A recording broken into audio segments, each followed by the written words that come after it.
Bienvenue sur ma chaîne, moi c'est Kunsit, je suis un ancien pilote professionnel de motocross. J'ai eu le privilège de rouler aux côtés des plus grands noms du motocross mondial à travers le monde entier, mais aussi de partager le podium avec eux. En 30 ans de moto tout-terrain, j'ai pu acquérir une grande expérience au guidon d'une moto et étudier le pilotage sous tous ses aspects. Aujourd'hui, j'aime rouler avec mon trail pour découvrir de nouveaux endroits. Et ce qui me passionne, c'est transmettre mon amour pour la moto off-road et donner envie à tous les motards de sortir loin des sentiers battus avec la bonne technique pour découvrir de nouveaux horizons. Suis-moi à travers cette chaîne et je te transmettrai tout mon savoir pour te faire progresser au guidon de ta moto. Salut les gars, c'est Kunsit. Donc dans cette vidéo, je vais t'expliquer comment avoir la bonne position debout pour rouler efficacement en off-road. Alors se mettre debout sur une moto, pour un débutant, c'est quelque chose qui est vraiment contre nature. Et quelqu'un qui a même beaucoup d'expérience en off-road, et ben parfois, souvent même, ils sont dans une position qui n'est pas vraiment efficace. Tu vois, on s'est rendu compte ces 10-15 dernières années que ce qu'on apprenait donc à l'époque, ce n'était pas forcément vraiment efficace et le pilotage a vachement évolué. Donc là, on va tout détailler pour voir comment rouler debout efficacement en off-road. Alors avant de commencer, je tiens vraiment à remercier tous les gens qui me suivent et qui me laissent des commentaires super sympas. N'hésite pas à t'abonner si les vidéos te plaisent, à les partager. Toi, ça te permettra de louper aucune des vidéos et moi de faire grandir ma communauté et ça peut changer beaucoup de choses pour moi. Donc voilà, n'hésite pas à t'abonner, partage et puis là, on rentre tout de suite dans le vif du sujet.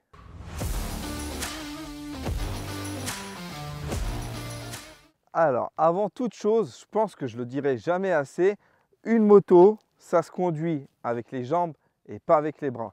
Beaucoup de gens, quand ils partent en journée moto, en road trip, peu importe, et qui font beaucoup d'off-road, en fait, ils se fatiguent très vite. Pourquoi? Parce qu'en fait, ils veulent conduire la moto avec les bras, donc avec le guidon, ils se crispent, la moto elle a des mauvaises réactions, donc ils se crispent encore plus, donc ils fatiguent plus vite, et tu vois, c'est un cercle vicieux. Donc ultra important, une moto se conduit toujours avec les jambes et pas avec les bras. Alors, pour bien t'expliquer comment te mettre debout en off-road, on va commencer par le bas et puis on va remonter au niveau du corps pour voir comment placer chaque partie de ton corps. Et pourquoi on commence par le bas? Parce que tu vas voir que si tu positionnes bien tes pieds, et bien après tout le reste sera beaucoup plus simple à placer. Donc regarde, on va utiliser ce tout petit tronc là sur un chemin qui est tout plat pour te montrer les conséquences de la mauvaise position et de la bonne position. Tu vas voir la différence.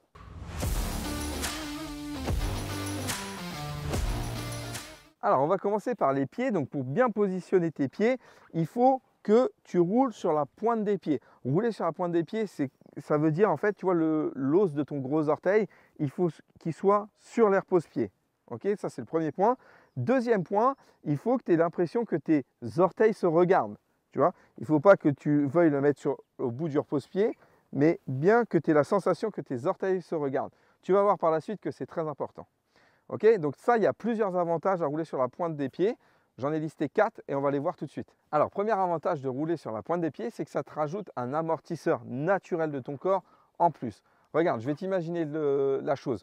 Tu es sur un muret, tu sautes du muret. Si tu atterris en premier sur les talons, bah, ça va te faire mal, ça va remonter le choc dans tout ton corps. Que si tu atterris sur la pointe des pieds, bah, tu auras le premier amortissement avec la cheville, après avec les genoux et avec la hanche. Et ben, en moto, c'est pareil. D'accord? Donc ça rajoute un amortisseur naturel.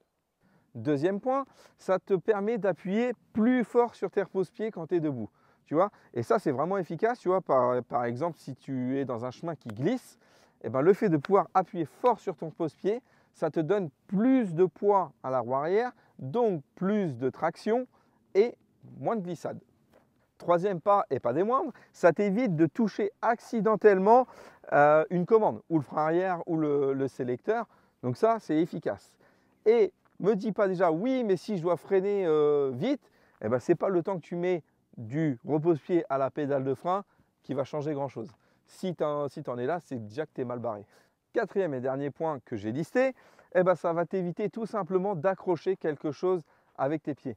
Tu as peut-être vu la vidéo sur les réseaux qui tournait il n'y a pas si longtemps que ça, où le mec il attrape une branche qui traîne sur le côté et ça lui traverse le pied. Ça lui traverse la botte, ça lui traverse le pied. Et ben, tu vois, s'il avait rangé ses pieds, ça lui aurait sûrement évité ça. Donc tu vois, ça peut éviter ça. Ça peut éviter aussi que si tu accroches une pierre, que ça te retourne le pied, ça peut te blesser à la cheville, au genou, peu importe. Donc tu vois, si tu es debout, pointe de pied, avec la sensation des orteils qui se regardent, et ben, ça va t'éviter tous ces ennuis. Regarde, je te montre là, je vais passer un premier coup en mettant mes pieds sur les talons, donc là c'est vraiment minime, hein, je ne cherche pas à m'exploser devant la caméra. Et après je vais refaire un passage avec les pieds sur la pointe des pieds. Tu vas voir la différence. Donc là tu vois, regarde, j'arrive pas très vite, je suis bien sur les talons et tu vois, ouah, ça m'a remonté dans le dos là, pas agréable du tout. Et là regarde, j'ai la même vitesse, bien pointe de pied, juste je me mets sur la pointe des pieds. Je ne l'ai même pas senti.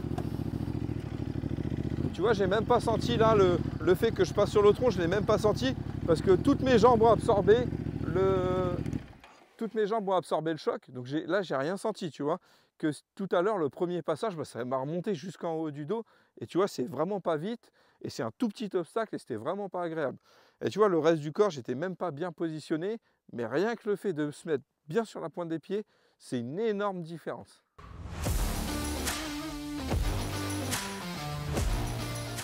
Alors ensuite, on va bien placer ses genoux. Tu vas voir que si tu as bien placé tes pieds, en fait, ça vient assez naturellement. En fait, il faut que tes genoux soient en contact avec la moto. On dit qu'il faut que tu serres la moto. Donc quand je dis ça, ça ne veut pas dire qu'il faut que tu serres de toutes tes forces la moto, parce que sinon tu vas laisser une énergie folle et ça ne va pas te servir à grand chose. Donc tu vois, si tu as mis bien tes pieds sur la pointe des pieds avec la sensation que les pieds se regardent, et bien en fait, tu vois que naturellement, en fait, tes genoux viennent en contact avec la moto. Tu vois, il faut que de tes chevilles jusqu'à ton genou, donc toute la partie intérieure de ta jambe, elle soit en contact avec la moto. Et ça, le fait d'être sur la pointe des pieds et d'avoir bien la partie basse de tes jambes en contact avec la moto, ça va te remonter énormément d'informations sur le terrain. Tu vois, parce que tu as l'avant de la moto, donc ça tu le contrôles avec tes bras, et tu as toute cette partie-là de la moto qu'il faut que tu contrôles quand même. Et ça, bah, c'est avec cette sensation-là de serrer la moto qui va te permettre de contrôler la très grande majorité de la partie de ta moto.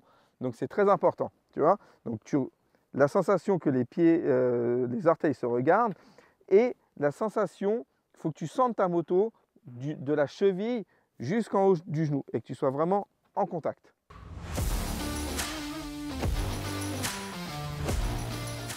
Donc ensuite, quand tu te lèves, tu vois, il y en a beaucoup, ils se mettent comme ça, droit comme un i.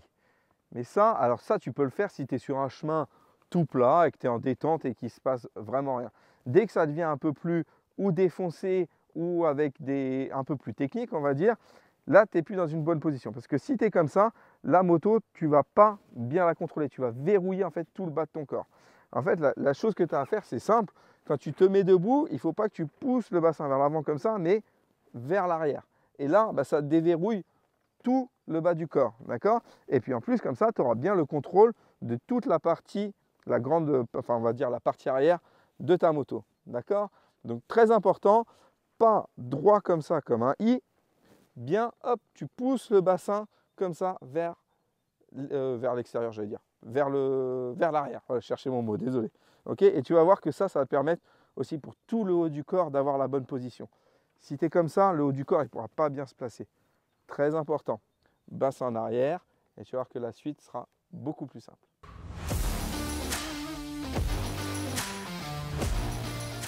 Donc maintenant, on va passer au haut du corps. Donc tu vas voir que donc là on va dire que tu as tout bien fait. Si tu te mets naturellement, hop, le bassin en arrière, bah, tu vois tes épaules, tu vois, elles tombent naturellement au-dessus du guidon. Tu vois, alors c'est pas au millimètre près, hein, c'est à peu près. Tu vois, si tu es droit comme ça, tu ne peux pas être droit et avoir les épaules au-dessus du guidon. Ou alors, il faut que tu penches tout le poids en avant. Et là, c'est vraiment pas bon. D'accord? Donc, si tu as bien poussé ton bassin en arrière, les épaules, elles tombent au-dessus du guidon. Pourquoi c'est important? Bah, en fait, si tu prends un choc, ça va te permettre de l'encaisser. Tu vois? Si tu es droit comme ça, que tu prends un choc, tu vas perdre le contrôle. C'est pour ça aussi que les gens ils veulent mettre des rehausses de guidon. Parce qu'ils sont droits comme un i, comme ça, et ils ont les bras trop courts. Mais en fait, si tu te mets dans une bonne position, pour la très grande majorité des gens, tu n'as pas besoin de rehausse du guidon. Tu vois, tu as les épaules qui tombent au-dessus du guidon. Ça va te permettre, donc comme je disais tout à l'heure, de bien encaisser les chocs, mais à une condition, celle qu'on va voir tout de suite.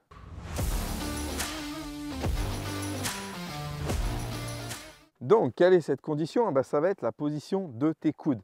Et ça, c'est hyper important. Ça va être la partie la plus importante du haut de ton corps pour bien rouler en off-road.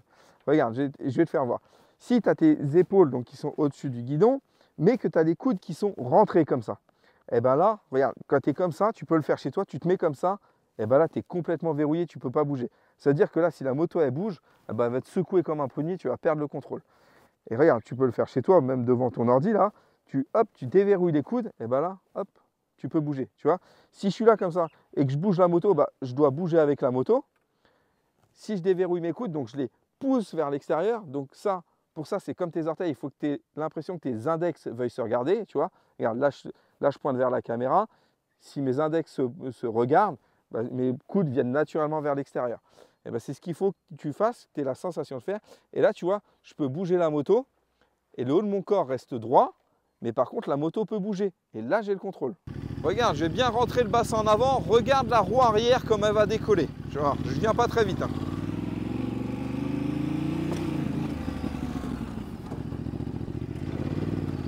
Bon, là, en plus de ne pas être agréable à la roue arrière, même l'avant, tu vois, du coup, je me suis mis en mauvaise position, je dois rentrer les coudes, mes épaules ne sont pas bien placées. Rien que le premier choc, déjà avec la roue avant, c'était pas agréable. Et l'arrière, tu as vu comment il a sauté. Donc ça, nul à proscrire. Donc là, regarde, je me mets bien mon bassin, hop, mes épaules au-dessus du guidon, mon bassin derrière. Tu vois que la différence, elle est quand même... énorme. Essaye, tu vois, tu peux même essayer chez toi, tu prends même un plus petit tronc d'arbre que ça. Juste la sensation de voir comment réagit la moto, elle est juste énorme. Peut-être que ça ne se voit pas autant à l'image que ce que tu ressens, mais je pense que déjà à l'image, ça se voit énormément, la réaction de la moto et surtout comment ton corps il encaisse le choc. La différence, elle est monumentale.